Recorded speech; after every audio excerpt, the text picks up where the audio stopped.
Where is the missing Zelda game between Phantom Hourglass and Spirit Tracks? There's a whole story here waiting to be told. A Wind Waker sequel starring Link, the pirates, and even Linebeck, but Spirit Tracks takes place 100 years after it's supposed to. What happened in the story gap? Where is the lore? Well, I think I found it.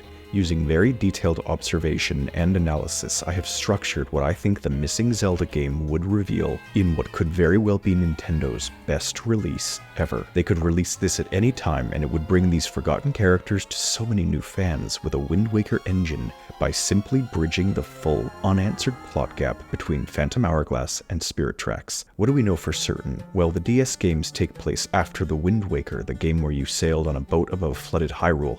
It ended with you destroying Hyrule for good and sailing off to a new land. Phantom Hourglass takes place during this voyage. Spirit Tracks takes place long after this voyage, but what happens right after it? Well, the backstory of Spirit Tracks. Let's break this into 3 big chunks. The story of the humans when they found the land, the story of the demons that lived there beforehand, and the many secrets found in details Spirit Tracks has to offer. Think back to what exactly they said in the game. The Wind Waker pirates struck land, and they established a new kingdom of Hyrule. The natives of this land consisted of Gorons, Anuki, and a few humans, all watched over by the Locomos, who were the servants of spirit gods. The problem was that this land had once been tormented by a demon king, so they locked him beneath the land and strapped him down with massive chains across the middle. The central lock is a tower, the chains became railroads, and the 4 temples hold it down. The pirates settled the world, and a couple generations later the game begins. We meet a new Link, as well as Tetra's descendant, who's the current Princess Zelda. The Demon King is secretly being freed by his butler and a rogue Locomo, so the duo rip Zelda's soul from her body and cram the king inside for more power. Throughout the game, Ghost Zelda accompanies you on a train around the land, rejuvenating the chain tracks with a pan flute and fortifying the temples to recapture the Demon King. He does possess the body, but in the end, they narrowly succeed, destroy him outright, and all of the Locomos ascend. Happy ending, but many questions to answer. First of all, the pirates. My assumption is that they came sailing in from the south. Of course, the ocean realm makes sense for a number of reasons, such as the furthest edge of the land having a replica of the Phantom Hourglass temple that they would have just been fresh out of, but there's also a candidate in the forest realm being their arrival point because they make a big point of that being where Link's hometown is, named in some variations after his Wind Waker home. It's so important that they hide the giant demon portal right behind it at the end of the game. This spot is also just south of the main castle, with the native tribes being further north in the mountains. Okay, it all makes sense. So the pirates venture in, commit insane inbreeding that I'll cover in a future video, and then they meet the Locomo spirit servants. Notice how these guys move around on wheels like trains, and the word Locomo is a pun on locomotive. Trains. But it doesn't stop there. Oh no. Anjean is a pun of engine.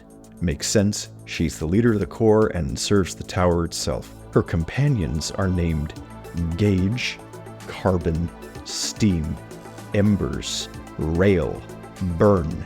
It is everything.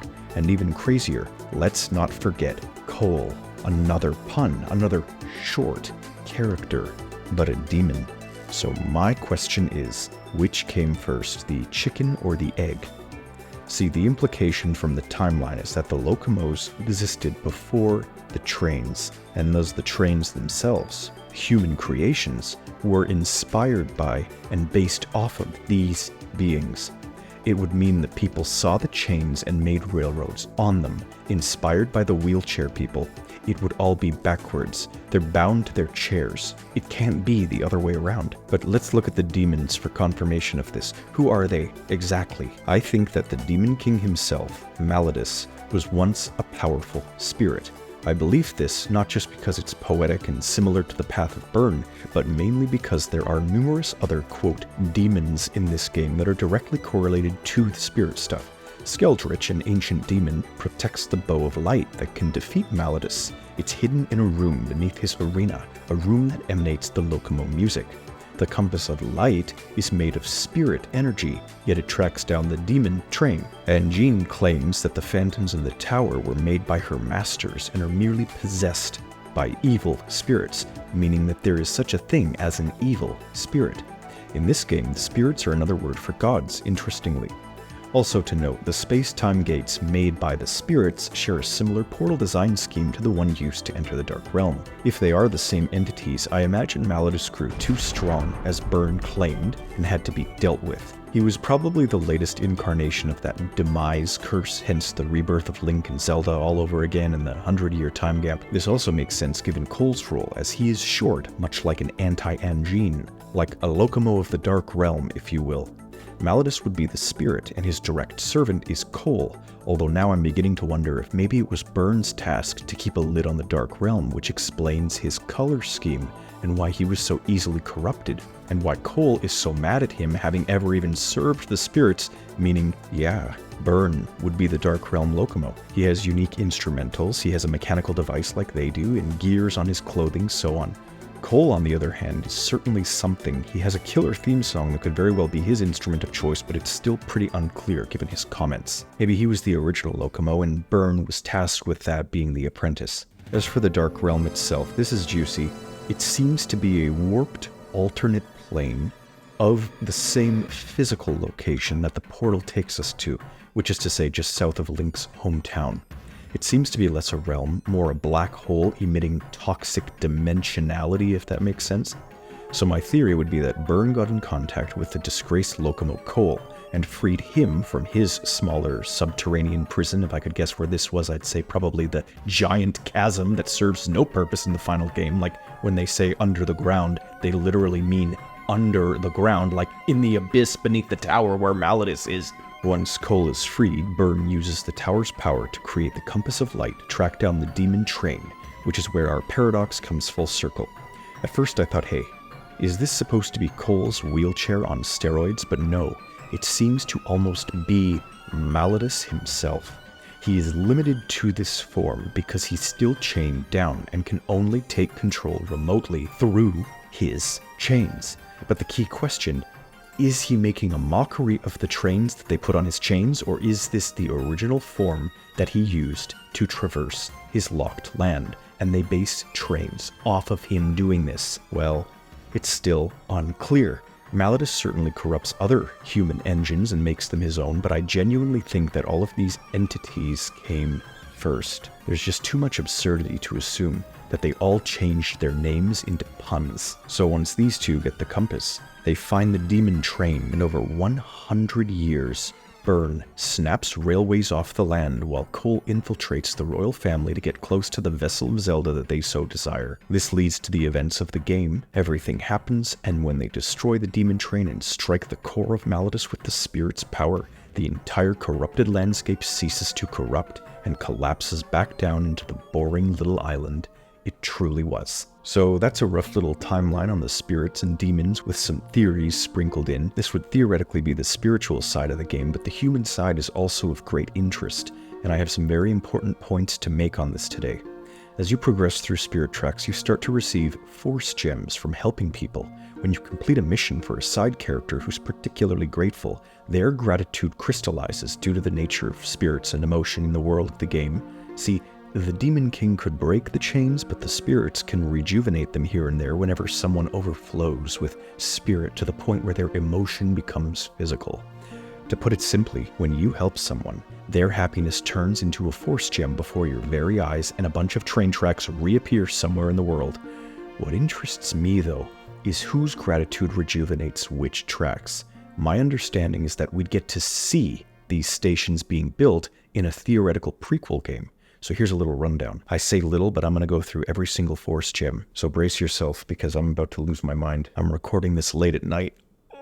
Carbon gives you access to a space-time gate in the southeast corner of the Forest Realm, which teleports you to the Snow Realm. This makes some sense, a little random, but it's a fairly close gate off the edge of the ocean that connects up to another Locomo. Next, a woman in Papichia Village is so grateful for you bringing her a new husband from Whittleton that her gratitude crystallizes some shortcut tracks between her village and his. The rabbit man's wife has gratitude for being brought to him, and nearby tracks crystallize. The little boy who wants to visit the skies crystallizes a shortcut over near the pond near the castle. Maybe he visited there on vacation. The Etnuki, who need fresh water for his ice, grants a shortcut to the new location you end up taking him. The Goron, who needs access to his home, gives you a path to the nearby desert. The fish buyer grants you the shortcut back to the fish cellar. The chicken buyer gives you tracks through a nearby cave. The woodcutters give you a path to the north, but then things start to get interesting. When you get a fence built for the Anuki, they give you an access to a secret train station up behind the Snow Temple where you can do some fun mini-games based directly on the Snow Temple's puzzles like slippery ice, boomerang, cold fire nonsense, ultimately rewarding you with a priceless treasure. So who built this place? There's many stations like this around, and Zelda once asks who built them. I used to think it was the Phantom Hourglass Link who built them as trials for a future Link, but no, there's no evidence for it. I think the answer to this one is clear. It's whoever built the temple. Spirits or Locomos, I suppose. This station is a diet temple to test people before the big deal. At worst, it's just the Anuki trying to recreate the temple, but there's more like this. The Snow Realm's Locomo, Steam, wants a nice big vase, so when you get it from the crazy fortune lady at Papichia, he grants you access to the Slippery Station, a secret minigame based entirely around ice sliding trials. The signs have a tone that is much more jovial and athletic, implying it can very well have been created by the Anuki and not the Locomo. It's strange, then, that Steam's gratitude opens it up, suggesting he's responsible, but he moves on wheels, not skates. You are granted another priceless treasure, though, which helps create the golden spirit train that gives you more life, so it's likely that this place was made by the spirits to prepare you for the other preparation, but was augmented by the Anuki as a fun game because they are the natives of the land. But we're looking for human angles too. So next you swap the Gorons and Anuki, and they both give you some connection tracks to their respective locations with portals and such, one of which trails over the chasm. The little Goron kid, probably the Elder's grandson, also wants to go somewhere, to Hyrule Castle in fact, to meet Zelda, but is met with the demented fish lady sassing her f***ing ass off, yet he still grants you access to the mysterious Disorientation Station. It's a spot where there's an endless maze puzzle to get another priceless stone from the gods, and 2 Hyrule Castle guards who got lost and died up there. You know what the implication of this is, right? It was the little Goron that sent them on a wild goose chase, and now he's at the castle back for more. God help us all. Next, the fish merchant needs ice, and she grants you access to the pirate's base of operations, which is sus of her. When you kill the pirates and save the man inside, he grants you access to what is in all likelihood where he was captured. The Sand Locomo wants chickens for reasons, and grants you access to a desert this way in the northeasternmost corner of the world where there's a mysterious block puzzle game that requires the mystical sand wand to play. This is clear. Rail made it. He threw sand temple cubes in it, and riches. The architect of this place is quite the whiz, she says. That's it. Finally, Ferris wants to go to the Ocean Temple underwater where you can warp or chug there. He grants you access to the Dark Ore Mine, a place filled with mysterious ore that cannot handle sunlight. It's probably related to the chasm or coal or the Dark Realm. We'll see in a future video. If you fight the monster and get the ore to Linebeck the Third, though, you gain access to the final location of the game, the Lost at Sea Station. This is where the biggest plot line of them all comes in. This is the thing it's been building to. See, this station is the aforementioned replica of the Temple of the Ocean King from Phantom Hourglass, and I have figured something out that makes perfect sense. See, there are phantoms there, clearly possessed by evil spirits, but these allegedly would have been made by the Ocean King, given the nature of the previous game. So here's my bombshell. For his final actions of going above and beyond the call of duty, Linebeck I was not just granted his ship back, but was given riches beyond his wildest imagination, so long as he could keep proving himself.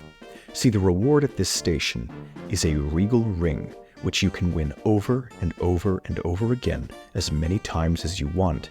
It's an absolutely esteemed treasure that gets you buttloads of cash. It's seen earlier in the game when you need to pay off the bridge worker, and Linebeck III gives you a letter from the original Linebeck, who stashed a regal ring that he owned in some nearby puzzles for his grandson. It goes for a ton of money. It's no coincidence that Linebeck III's gratitude then gives you access to the Lost at Sea Station, where you can find infinite regal rings. It means the original Linebeck faced what was inside, and I believe that was the whole point. He gets his own treasure courtesy of the Ocean King. As long as he can prove himself over and over, it keeps him humble. This is how he eventually learned to love, create a family, and a lasting learning legacy. It would seem with his girlfriend, Jolene. These are the echoes of the world of the Ocean King, and it's a beautiful homage to the deep lore. It also solidifies this being the arrival point from Tetra's crew and Linebeck himself. Imagine playing this. Imagine playing a game with all of these stations being built. Imagine playing and seeing Linebeck's journey come full circle. Imagine the war between spirits and demons, and the hero wins final task of sealing Malladus. Answers. Oh, the satisfaction. The backstories of the stations are found in those who unlock them. We have a timeline of spirits, demons, some humans, the mystery stations, and a bunch of unexpected Linebeck lore. But as I said, we still have to cover the family tree and inbreeding. Who are these characters truly? How is present Link tied in? Could his father be the blonde training guard? What does Nico know? How does the bunny guy have a swordsman scroll? And the bombshell? Cole's history with the royal family. Because God in heaven, I'm dead-ass certain this motherfucker killed Tetra to become Chancellor. Legit. This is all something we'd be playing through in a game. Nintendo, why can't you make this God-tier game? More people want this. Just do it properly. I mean, I'll eventually get around to the Phantom Hourglass side of this lore as well, and the humans, but I don't usually make video game theories, so spur it by subscribing or joining my Patreon. Stick around for my insanity in the meantime. Until then, I'm the Theorizer. Extra special thanks to Austin Rickards, Luna Zilka, and Plasmite.